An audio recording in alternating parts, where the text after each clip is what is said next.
आखिर क्यों हुआ था भगवान श्री राम और महादेव में महाप्रलयकारी भयंकर युद्ध। आखिर क्यों श्री राम ने महादेव के पशुपात अस्त्र को उन पर ही चला दिया था।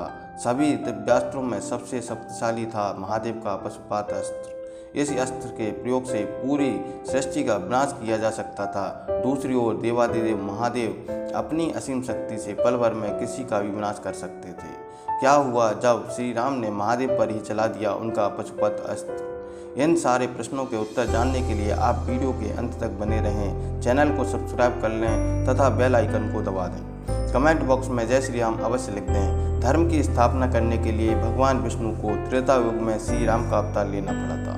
इसी धर्म स्थापना हेतु एक बार श्री राम को अपने आराध्य पर ही शस्त्र उठाना पड़ा था। इस युद्ध के कारण पूरे संसार में त्राही मच गई थी। चलिए जानते हैं आखिर श्री राम और महादेव के बीच यह घनघोर युद्ध हुआ था। यह बात उस समय की है जब भगवान श्री राम अश्वमेध यज्ञ कर रहे थे। इस यज्ञ का नियम है कि यज्ञ का घोड़ा जिस राज्य से होकर जाएगा वह राज्य उस राजा का हो जाएगा। यदि किसी राज्य में घोड़े को बंदी बना लिया जाएगा तो उस राज्य के साथ युद्ध करके उसे परास्त करना पड़ेगा। अश्वमेध यज्ञ के दौरान यज्ञ के घोड़े को लेकर भगवान श्री राम के भाई शत्रुघ्न आगे बढ़ रहे थे।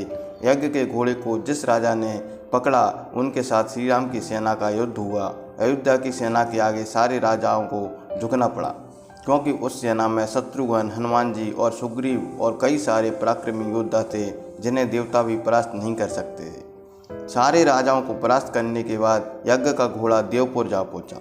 देवपुर में जिनका राज्य था वो थे वीरमणि। एक अच्छे शासक होने के साथ वीरमणि बहुत धार्मिक भी थे। वो महादेव के परम भक्त थे। एक बार वीरमणि ने अपने कठोर तप के द्वारा महादेव को प्रसन्न किया था और महादेव ने उन्हें वरदान देकर कहा था जब भी उन पर या उनके राज्य पर कोई भी संकट आएगा तब वह स्वयं उनकी रक्षा करेंगे। इसलिए उनके राज्य पर आक्रमण करने का साहस किसी में भी नहीं था। इस कारण देवपुर का नाम महाकाल की नगरी पड़ गया था। सारे राज्यों को परास्त करने के बाद श्री राम का घोड़ा जब देवपुर जा पहुंचा तब राजा वीरमणि के पराक्रमी पुत्र रुकमार्त ने उसे बंदी बना लिया। इसके बाद उन्होंने अयोध्या की सेना को चुनौती देकर कहा कि वो शत्रुघ्न से जाकर कह दें कि अश्वमेध यज्ञ के घोड़े को वीरमणि के पुत्र रुकमार्त ने बंदी बना लिया है। अगर वह अपने घोड़े को मुक्त कराना चाहते हैं तो वह आकर देवपुर की सेना से युद्ध करें। देवपुर के राजा वीरमणि प्रभु श्री राम के पराक्रम से भली भांति परिचित थे।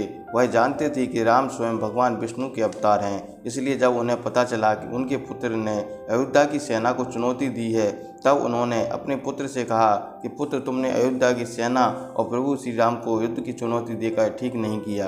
अयोध्या के राजा श्री राम स्वयं भगवान विष्णु के अवतार हैं। उनसे युद्ध करना हमारे राज्य के लिए हानिकारक सिद्ध हो सकता है, इसलिए तुम उनसे युद्ध न करो। यह सुनकर रुकमार्त ने कहा, पिताश्री, युद्ध की चुनौती देकर यदि अब हम युद्ध से पीछे हट जाएं तो यह हमारे कुल और राज्य का अपमान करना होगा। यह हमारे राज्य के स्वाभिमान की बात है। क्षत्रियों के लिए अपने सम्मान से बढ़कर और कुछ नहीं है। यह सुनकर राजा वीरमणि ने अपने पुत्र रुकमार्त और को युद्ध की आज्ञा दे दी। राजा वीरमणि अपने भाई वीरसेन, अपने पुत्र रुकमार्त और सुकुमार्त और अपनी विशाल सेना के साथ युद्ध में आए। जब शत्रुघ्न जी को पता चला कि देवपुर के द्वारा यज्ञ के घोड़े को बंदी बना लिया गया है और अब वह श्री राम की सेना को चुनौती दे रहा है तब वह क्रोधित हो उठे। उन्होंने संपूर्ण सेना के साथ देवपुर पर आक्रमण करने का विचार किया।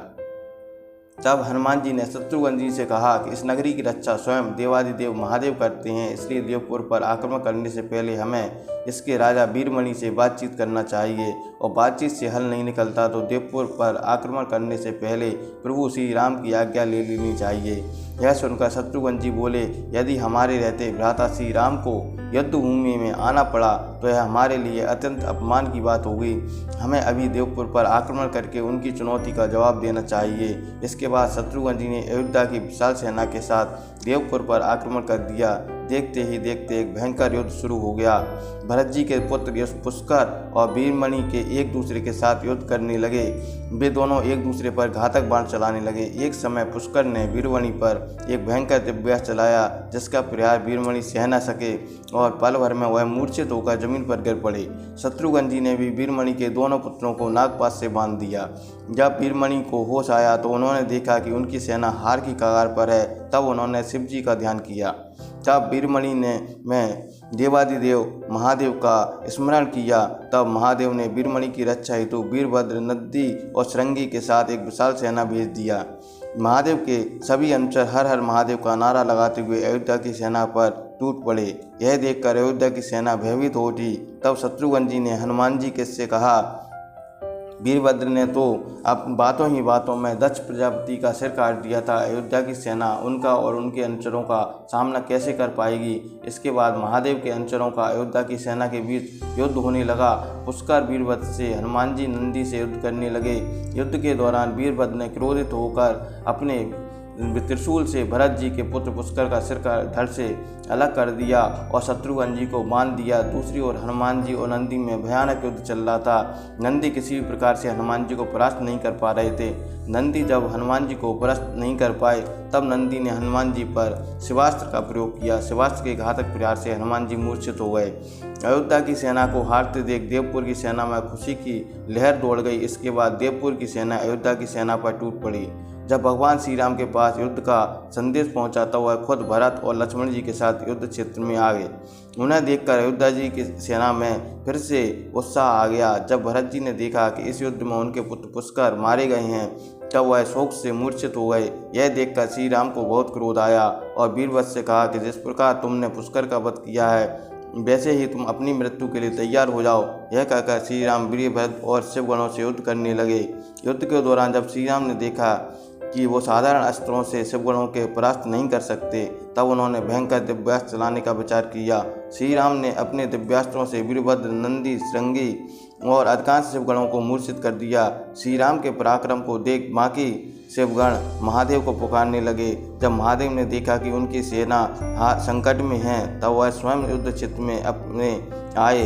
श्री राम स्वयं भगवान विष्णु के अवतार थे और उनके सामने देवादिदेव महादेव। इस युद्ध से पूरी सृष्टि का विनाश हो सकता था, इसलिए श्री राम और महादेव को आमने सामने देखकर सभी देवता भयभीत उठे।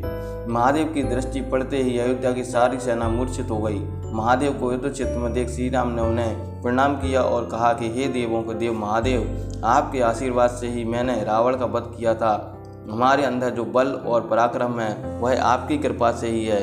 यह अश्वमेध यज्ञ आपकी इच्छा से ही हो रहा है, इसलिए आप हम पर कृपा करें और शांत हो जाएं। यह सुनकर महादेव ने कहा कि राम, मैं जानता हूँ आप स्वयं विष्णु जी का अवतार हैं। मैं आपसे युद्ध करना नहीं चाहता, लेकिन मैंने अपने भक्त वीरमणि को रक्षा करने का वचन दिया है, इसलिए ना चाहते हुए भी मुझे आपसे युद्ध करना पड़ेगा और मैं भी चाहता हूँ कि आप मुझसे युद्ध करें। महादेव की बात सुनकर श्री राम ने महादेव पर एक एक करके सारे दिव्यास्त्र चलाए, लेकिन महादेव ने क्षण भर में उन सारे दिव्यास्त्रों को निगल लिया। यह देखकर श्री राम ने महादेव पर उनके ही महाशक्तिशाली पशुपत अस्त्र को चलाने का विचार किया। श्री राम ने महादेव से कहा, प्रभु आपने ही मुझे अस्त्र दिया था, अब मैं आप पर ही इसका प्रयोग करने जा रहा हूँ। यह कहकर श्री राम ने पशुपत अस्त्र चला दिया।